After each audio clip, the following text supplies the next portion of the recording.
Bom dia, terceiro ano. Tudo bem com vocês? Hoje é a nossa aula de Geografia do módulo 2, das páginas 275 a 285. Nessa aula, nós vamos abordar o trabalho e as atividades econômicas, mas tem outros títulos também de assuntos que iremos abordar durante essa aula, ok? Então vamos lá, vamos começar. Acompanhe comigo, por favor, na página 275. O trabalho e as atividades econômicas.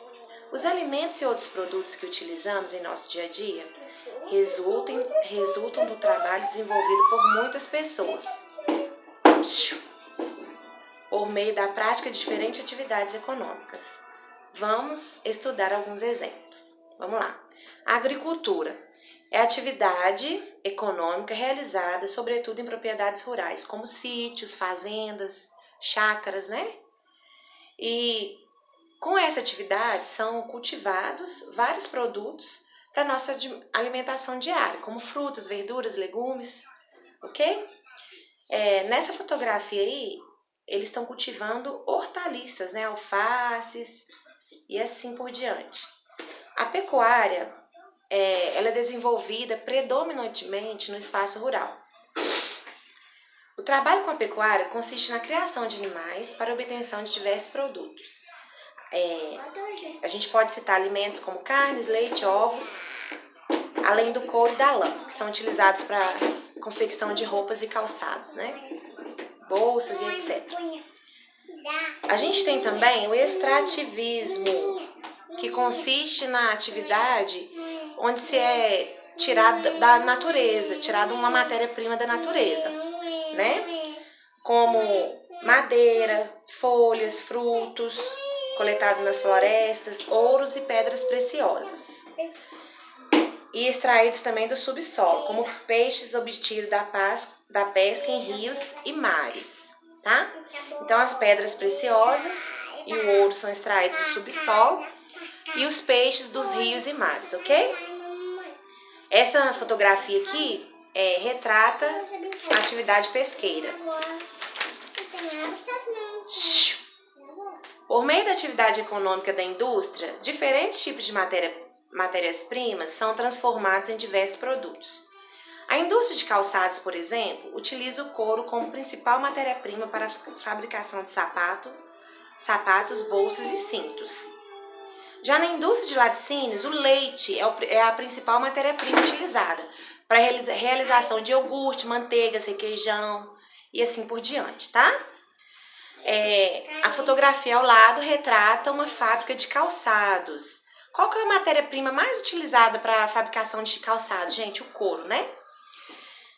Existem também a atividade de prestação de serviços, que são os dentistas, médicos, professores, advogados, né? Esses profissionais, eles prestam serviços tanto na área rural quanto na área urbana, tá? A atividade de comércio consiste na compra e venda de diferentes produtos. Essa foto aqui, por exemplo, está retratando um supermercado, né? Onde a gente vai para comprar diversos tipos de produtos. Gente, o que são as matérias-primas? São materiais utilizados para a fabricação de algum tipo de produto. Por exemplo, a cana-de-açúcar, a gente faz o açúcar, a gente tira o açúcar dela, né?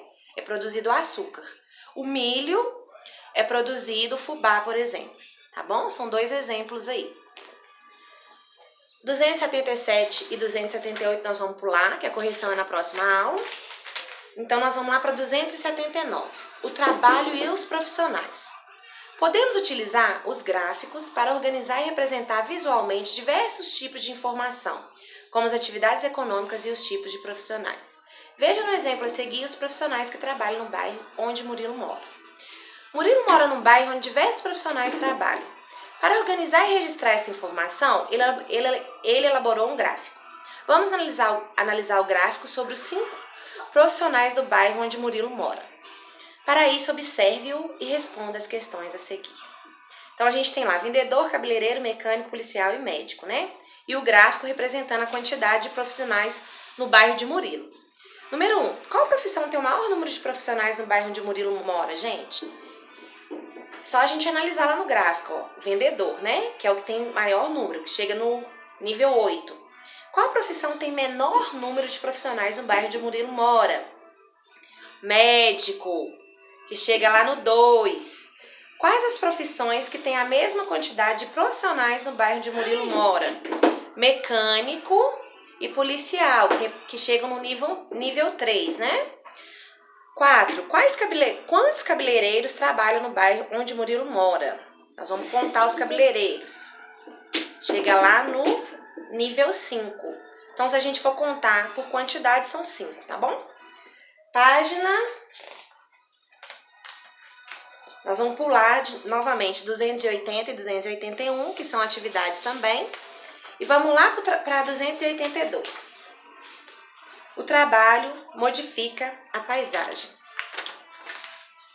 Tudo que podemos observar em um lugar compõe uma paisagem. Mas será que é possível perceber o resultado do trabalho das pessoas nas paisagens? Sim, as pessoas realizam diversas atividades e o resultado do seu trabalho modifica as paisagens. Vamos observar alguns exemplos a seguir. Ao observar uma lavoura cultivada, ou mesmo no período de plantio ou da colheita, podemos ver o resultado do trabalho dos agricultores. Lembra lá na aula de ciências que a gente falou sobre o solo e sobre a agricultura? Então, um dos trabalhos é esse, né? Aí tem essa imagem aí de um homem trabalhando no trator, né? Parece que ele está arando o solo, não é mesmo? Aí na figura de baixo a gente tem o resultado do trabalho de um jardineiro, pode ser percebido ao olharmos as plantas bem cuidadas da praça de uma cidade ou do jardim de uma casa. O trabalho deles é tão interessante que eles chegam a cortar as árvores em formato de coisas, né? Quem que já viu isso aí? Eu já vi várias vezes em jardins, passando assim, observando a paisagem. As árvores são tão bem cortadinhas que elas têm formatos, né? Olha só.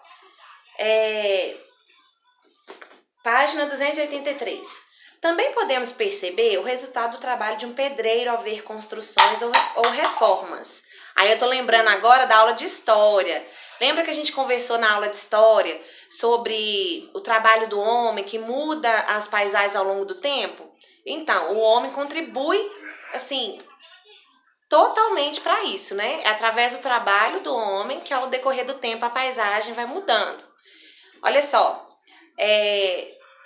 essa imagem, por exemplo, é de um pedreiro construindo uma casa, né? Construindo algo. Parece que é uma casa. Podemos perceber o resultado do trabalho de garis ao observar que folhas de árvores, papéis e outros resíduos foram coletados e as suas ruas estão limpas. Então, o trabalho dos garis também é muito importante para deixar as nossas ruas limpas, né? Eles varrem e recolhem o lixo que às vezes as pessoas jogam no chão, que isso também não é certo, tá, pessoal? A gente não deve jogar lixo nas ruas, mas tem os garis que eles nos ajudam nisso, né? Que eles vão lá e deixam tudo limpinho pra gente. Embaixo tem 2 perguntinhas que eu vou corrigir com vocês na próxima aula. E na página 284, mais uma parte de atividades, né? Que eu vou fazer tudo, corrigir tudo na próxima aula com vocês. Na página 285 tem a síntese do nosso capítulo, desse capítulo que a gente acabou de estudar de geografia. Neste capítulo, aprendemos o que é trabalho e as características de algumas profissões. Além disso, vimos que o trabalho modifica as paisagens. Vamos relembrar? As atividades realizadas pelas pessoas com a finalidade de suprir uma necessidade podem ser chamadas trabalho. Boa parte das pessoas trabalham de forma remunerada. Com a remuneração, as pessoas podem suprir suas necessidades e adquirir o que precisam para o seu dia a dia. Lembra lá do supermercado que as pessoas vão para comprar alimentos, verduras, frutas, né? Através do trabalho, as pessoas conseguem ter o dinheiro para suprir essas necessidades, ok? Os alimentos e outros produtos que utilizamos em nosso dia a dia resultam do trabalho desenvolvido por muitas pessoas, por meio da prática de diferentes atividades econômicas, tá? Pecuária, agricultura, os profissionais liberais, que são os médicos, professores, advogados e assim por diante, tá? Os profissionais também que trabalham extraindo matéria-prima da natureza, os pescadores, aqueles que tiram também pedras preciosas e ouro do subsolo, né, para confecção de joias, de correntinhas, né? Muitos profissionais trabalham onde moramos e nos lugares que frequentamos. Nem todo trabalho é remunerado. Existem aqueles trabalhos que a gente falou também, que são trabalhos voluntários, né? Lembra que esses trabalhos a gente conversou que eles não são remunerados? São trabalhos feitos voluntários, por vontade própria e sem remuneração, tá? A pessoa vai lá, faz um trabalho e não ganha remuneração em troca. Isso que é trabalho voluntário, tá? Mas é um tipo de trabalho também. Infelizmente, muitas crianças trabalham no Brasil. A gente conversou também um pouquinho sobre isso, né? Que criança não pode trabalhar. No Estatuto da Infância e da Juventude, lá fala que a criança não pode trabalhar. Mas, infelizmente, isso é uma realidade do nosso país, né? Nós temos que lutar para que isso deixe de acontecer, né? Conscientizando as pessoas de que as crianças, elas têm direito a estudar, a brincar e, por enquanto, trabalhar não. Vai chegar a hora de trabalhar, tá bom? O trabalho realizado pelas pessoas pode modificar as paisagens. Podemos identificar esse trabalho nas paisagens ao observar áreas de lavouras, construções ou obras que acontecem no lugar onde moramos ou frequentamos, por exemplo. Pessoal, eu gostaria que vocês pensassem e refletissem sobre o trabalho do homem modificando as paisagens. Observar o lugar que vocês moram, o bairro de vocês, as construções, os prédios, as casas, tudo isso é realizado através do trabalho das mãos do homem, tá? E esse tipo de trabalho, e esses trabalhos modificam a paisagem ao decorrer do tempo, né? Vou lembrar lá da aula de história também, tá bom? Então, por hoje é só, um beijo carinhoso, fiquem com Deus.